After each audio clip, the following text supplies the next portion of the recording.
présent. La France catholique à 56% selon un tout nouveau sondage réalisé par IFOP pour le magazine Pèlerin. Un peu plus d'un Français sur deux se considère de culture ou de confession catholique, 48% non pratiquants et 8% pratiquants. Bonjour Marie-Vonne Buss. Bonjour. Vous êtes rédactrice en chef adjointe à Pèlerin. Quelle est justement la nouvelle identité catholique en France? Si nouvelle identité il y a d'ailleurs. Alors c'est une identité, c'est d'abord l'identité d'une population qui est en baisse, sensible depuis plusieurs années, puisqu'il y a encore 5 ans, il y avait presque 2/3 des Français qui se disaient catholiques. Mais c'est une identité qui est assez intéressante avec des paradoxes. C'est d'abord, pour toutes les catégories, les Français dans leur ensemble, les catholiques pratiquants ou les non-pratiquants se déclaraient baptisés. Être français, c'est être catholique, c'est être baptisé. C'est ce qui fait l'unanimité.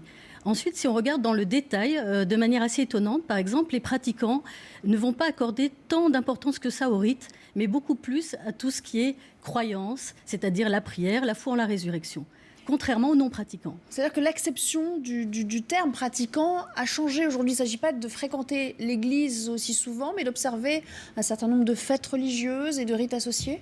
Voilà, et c'est même, de manière encore plus précise, l'adhésion à un certain système de valeurs. Parce qu'en définitive, la pratique est extrêmement réduite. On ne demande d'ailleurs plus réellement aux catholiques s'ils vont à la messe tous les dimanches, parce que c'est à peine 5% des catholiques, mais s'ils se déclarent pratiquants eux-mêmes. Et ils peuvent se considérer pratiquants parce qu'ils vont, par exemple, une fois par an en pèlerinage ou qu'ils passent dans un sanctuaire. Oui. Quelles sont justement, vous évoquez ce mot valeurs, quelles sont-elles ces valeurs qui animent aujourd'hui les catholiques en premier lieu ? Alors, celles qui les animent en premier lieu, ça va être notamment tout ce qui est solidarité envers les plus pauvres et dialogue entre les religions. On a posé la question à 5 ans d'écart, entre 2010 et 2015, et ces deux derniers aspects, donc solidarité et dialogue entre les religions, sont en hausse. En revanche, la famille arrive en 3e position, ce qui peut paraître étonnant. Et du côté des non-pratiquants, comme des Français dans leur ensemble, la famille est-elle une valeur en hausse? Ce qui veut dire que l'actualité, que ce soit la crise ou évidemment l'actualité liée aux religions, a une prise sur ces catholiques. Ils ne sont pas complètement refermés dans leur bulle. Non, ils sont même beaucoup moins renfermés qu'on ne pourrait l'imaginer, puisque ce repli sur la sphère privée, sur la famille, est globalement plutôt le fait des non-pratiquants et plutôt le fait des Français dans leur ensemble. Et une question que j'aimerais vous poser quand même, évidemment, que je ne peux pas occulter, est-ce que l'image du nouveau pape, le pape François, a fait qu'on a rencontré une certaine adhésion? Est-ce qu'il y a un renouveau, un regain d'intérêt même pour le catholicisme de la part des plus jeunes notamment? Alors, le pape François, certainement, change beaucoup la donne. Il permet sans doute aux plus jeunes de s'afficher de manière plus décomplexée dans l'espace public. On le voit notamment sur les réseaux sociaux, une présence de plus en plus importante de jeunes blogueurs, dont des jeunes prêtres, qui n'hésitent pas à s'affirmer. Et de manière générale, les catholiques se sentent plutôt en phase avec la société. Par exemple, lorsqu'on leur demande « est-ce que vous souhaiteriez être plus visible ?», ils ne le souhaitent pas davantage qu'hier. Ils se sentent suffisamment visibles. En revanche, de manière étonnante, les Français leur demandent d'être plus visibles.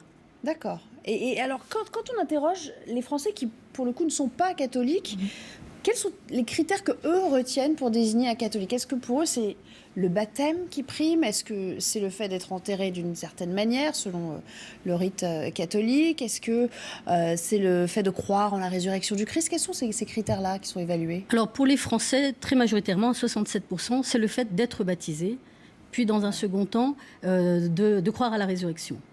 Pour les non-pratiquants, curieusement, le rite est encore plus important, puisqu'il s'agit d'abord d'être baptisé, mais ensuite de faire baptiser ses enfants. Avant même la croyance en la résurrection. Et quand je vous parlais du nouveau visage de cette identité, parce que j'ai parcouru bien sûr votre dossier aujourd'hui, il semble qu'il y ait beaucoup plus de femmes maintenant qui soient pratiquantes ou qui se déclarent pratiquantes et qu'elles soient un petit peu plus âgées. Est-ce que ça a changé cette configuration? Non, ça n'est pas nouveau. Les femmes, la population catholique globalement est plus âgée que la moyenne des Français et elle comporte davantage de femmes. Ça n'a pas changé, ça a plutôt tendance à s'accentuer. Merci beaucoup, Marie-Vonne Buss, de nous avoir rejoint pour commenter ce dossier et ce sondage que vous avez fait réaliser pour vous, pour Pèlerin Magazine, pour Pèlerin, le magazine Pèlerin, avec le concours de l'IFOP. Dans un instant,